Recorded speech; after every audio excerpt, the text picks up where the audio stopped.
अगर पाकिस्तान और बांग्लादेश जैसे देश सिर्फ युद्ध की और डंडे की भाषा समझते हैं, तो हमें उसके लिए भी तैयार रहना पड़ेगा कि अगर भारत को अभी रोका नहीं गया, तो केवल कुछ ही साल में ये देश ऐसा बनेगा कि उसको रोकना मुश्किल ही नहीं, नामुमकिन हो जाएगा।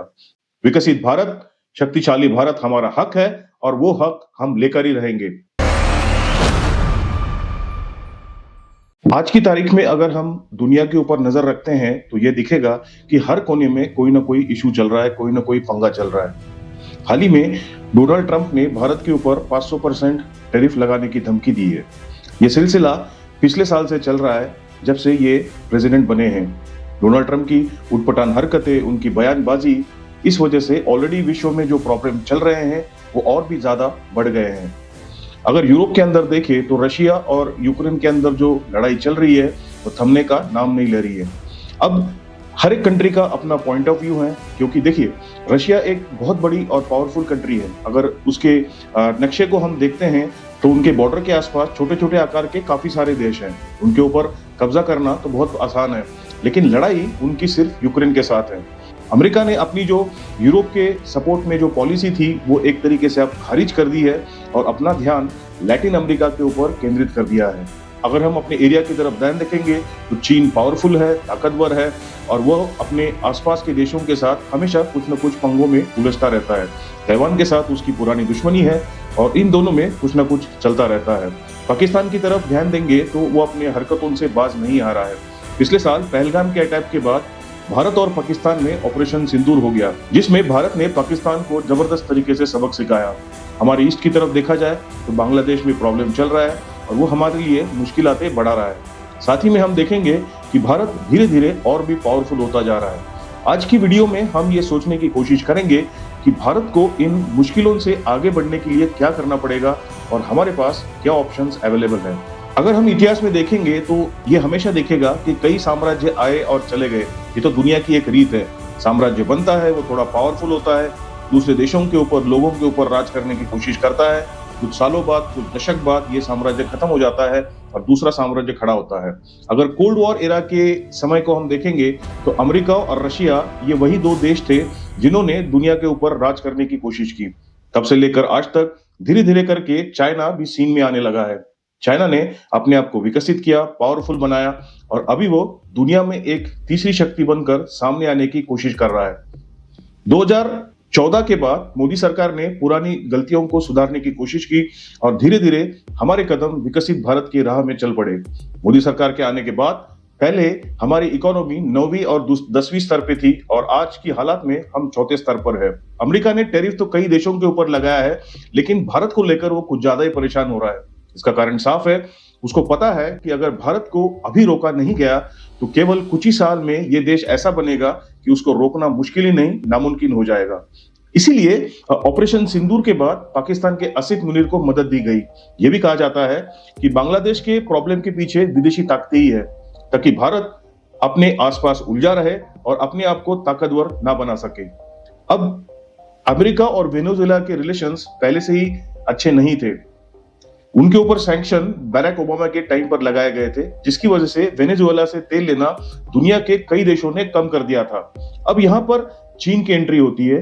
तब से लेकर आज तक चाइना ने वेनेजुएला के अंदर जबरदस्त तरीके से इन्वेस्टमेंट कर रखी है।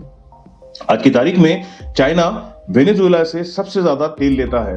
यही नहीं, चाइना वेनेजुएला के लिए सबसे बड़ा हथियार प्रोवाइड करने वाला देश है। आज की तारीख में वेनेजुएला के अंदर 170 से भी ज्यादा प्रोजेक्ट्स चल रहे हैं जो चाइना के हैं। बाकी साउथ अमेरिकन कंट्री जो है उन्होंने अलग अलग देशों के साथ, जैसे रशिया और चाइना के साथ ट्रेड एग्रीमेंट कर रखी है। तो एक तरीके से देखा जाए तो अमेरिका का कंट्रोल इन देशों के ऊपर से कम होता जा रहा है। इंटरनेशनल लॉ के हिसाब से किसी भी देश का प्रेसिडेंट दूसरे देश के कोर्ट के जुरिडिक्शन से बाहर होता है। इसलिए वेनेजुएला के प्रेसिडेंट को किडनैप करना और उसके ऊपर कानूनी कार्रवाई करना ये इंटरनेशनल लॉ के खिलाफ है और ये प्योर गुंडागर्दी का उदाहरण है। अब वेनेजुएला के तेल को चोरी करने की कोशिश की जा रही है। तो एक तरीके से अगर आप देखेंगे तो चाइना का इस इलाके में इन्फ्लुएंस कम करने की कोशिश भी हो सकती है।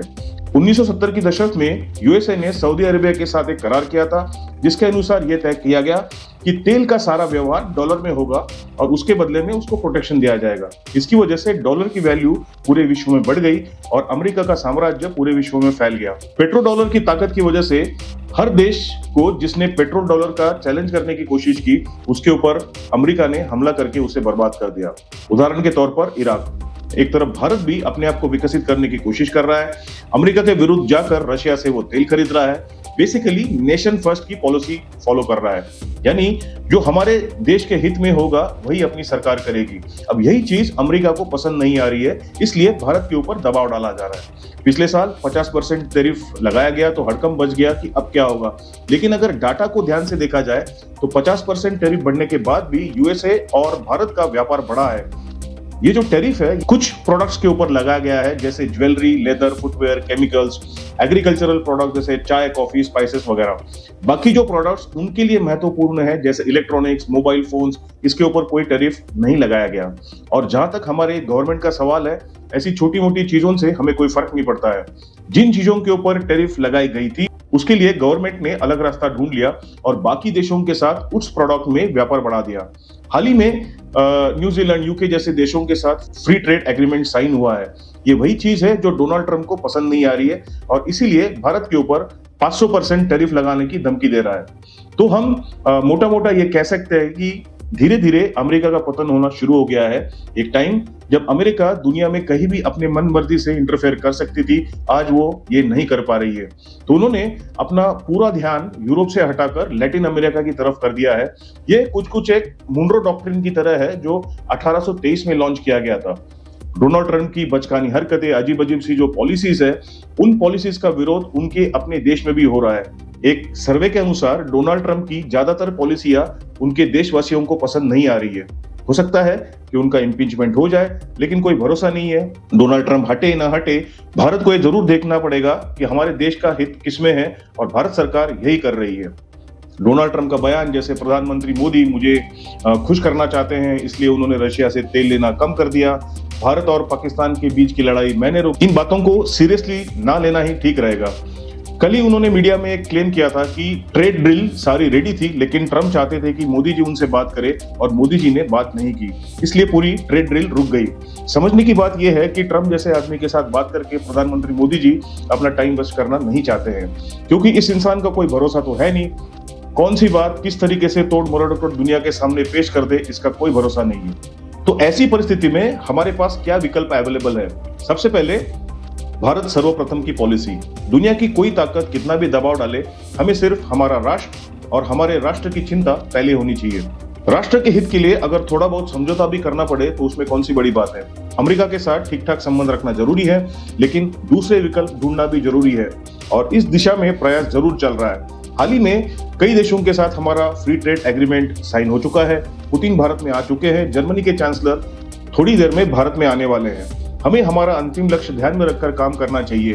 गवर्नमेंट के ऊपर बेकार कमेंट करना, जैसे मोदी जी डोनाल्ड ट्रंप के सामने झुक गए और कोई विकल्प काम नहीं आया, ये गलत बात है, क्योंकि हर एक समय की अपनी अलग जरूरत होती है और आज की जरूरत निहायत ही अलग है। हम रोजमर्रा की जिंदगी में भी सोच समझकर कदम उठाते हैं, ये तो राष्ट्र हित की बात हो रही है। अगर पिछले कुछ सालों में देखेंगे तो हमारा समुद्री व्यापार बहुत बढ़ गया है। नए नए रूल्स और रेगुलेशन बनाए गए हैं इस व्यापार को बढ़ाने के लिए। अब अगर आप देखेंगे तो भारत की पोजीशन वर्ल्ड में काफी यूनिक है। वेस्ट में अरेबियन सी है, ईस्ट में बे ऑफ बंगाल है और नीचे है इंडियन ओशन। अब इस इंडियन ओशन से दुनिया का तकरीबन 1/3 ट्रैफिक जाता है। हर साल तकरीबन 90,000 से 1 लाख तक जहाज इसमें से गुजरते हैं। 40 से 50% चाइना का ऑयल इसी समुद्र से जाता है। अगर भविष्य में हमारी नेवी और भी अगर पावरफुल बनती है तो हम इस पूरे एरिया को कंट्रोल भी कर सकते हैं। इसके लिए कोशिश जारी है और इस कोशिश को हमें हमेशा बरकरार रखना चाहिए। विकसित और शक्तिशाली भारत के लिए हमें अपनी सैन्य शक्ति बढ़ानी होगी। हम जो दूसरे देशों से युद्ध का सामान खरीदते हैं, जैसे एयरप्लेन्स हो गए, एयर डिफेंस सिस्टम हो गई, गन्स हो गए, ये सब हमें धीरे धीरे करके कम करना पड़ेगा। रिसर्च एंड डेवलपमेंट में बहुत ज्यादा पैसा इन्वेस्ट करना पड़ेगा ताकि हमारा पैसा हमारे देश के अंदर ही रहे और हमारे कंपनियों को ही मिले। हमें दुनिया को यह भरोसा दिलाना पड़ेगा कि इतनी सारी परेशानियों के बावजूद भी भारत अपने पैर पर खड़े होने की हिम्मत रखता है। जैसे हम पहले बात कर चुके हैं, पाकिस्तान तो हमारे साथ हमेशा रहने वाला है और हमेशा भारत के खिलाफ कार्रवाई करता रहेगा। जो अभी तक का माहौल चल रहा है, उस हिसाब से बांग्लादेश भी अब धीरे-धीरे ईस्ट पाकिस्तान में बदलने की कगार पर है। इस चीज को भली-भांति समझते हुए हमें युद्ध के माध्यम से नहीं, लेकिन बाकी और माध्यमों की मदद से पाकिस्तान और बांग्लादेश के ऊपर कंट्रोल करना पड़ेगा। अगर पाकिस्तान और बांग्लादेश जैसे देश सिर्फ युद्ध की और डंडे की भाषा समझते हैं, तो हमें उसके लिए भी तैयार रहना पड़ेगा। जो अभी हमने ऑप सिंदूर में करके दिखाया, वो तो एक झलक थी। अगर पाकिस्तान की हरकतें और बढ़ती है, तो यह युद्ध बड़े पैमाने पर और निर्णायक करना पड़ेगा। लेकिन जितना हो सके इसको अवॉइड करना ही अच्छा है। हमें हमारी रेयर अर्थ मिनरल्स की ऊपर की डिपेंडेंसी कम करनी पड़ेगी। हाल ही में मिशन मत्स्य को लॉन्च करने की तैयारी शुरू हो गई है। समंदर के तल में 6000 मीटर तक जाकर रेयर अर्थ मिनरल की खोज की जा सकती है। गवर्नमेंट ने कई सारे ऐसे नए प्रोजेक्ट सामने लाए हैं जिससे रेयर अर्थ मिनरल्स को माइन करना और उसके ऊपर प्रक्रिया करना काफी आसान हो जाएगा। आज की तारीख में रेयर अर्थ मटेरियल के ऊपर चाइना का 60% कंट्रोल है। हमारे पास रेयर अर्थ मिनरल्स तो है, लेकिन उसकी प्रोसेसिंग कैपेबिलिटी कम है। अगर ये प्रोसेसिंग कैपेबिलिटी हम बढ़ाते हैं तो हम इस एरिया में काफी हद तक इंडिपेंडेंट हो जाएंगे। अगर हम इन सारी बातों को एक साथ जोड़ें तो ये साफ है, ये भारत के लिए परीक्षा की घड़ी है और मुझे विश्वास है कि हम इस परीक्षा की घड़ी से बाहर निकलेंगे और अपने आप को दुनिया के सामने एक बार फिर साबित करके रहेंगे। सवाल है सिर्फ अपने आप के ऊपर भरोसा रखने का और अपने लक्ष्य की तरफ बढ़ते रहने का। छोटी मोटी आफतें तो आती रहेंगी, लेकिन हम डर कर बैठ जाते हैं तो आगे भविष्य में भी खतरा हो सकता है। विकसित भारत, शक्तिशाली भारत हमारा हक है और वो हक हम लेकर ही रहेंगे। अगर आपको ये वीडियो पसंद आया हो तो कमेंट कीजिए, वीडियो को लाइक कीजिए और चैनल को सब्सक्राइब कीजिए। जय हिंद, कालिका माता की जय, दादा कृष्ण की जय।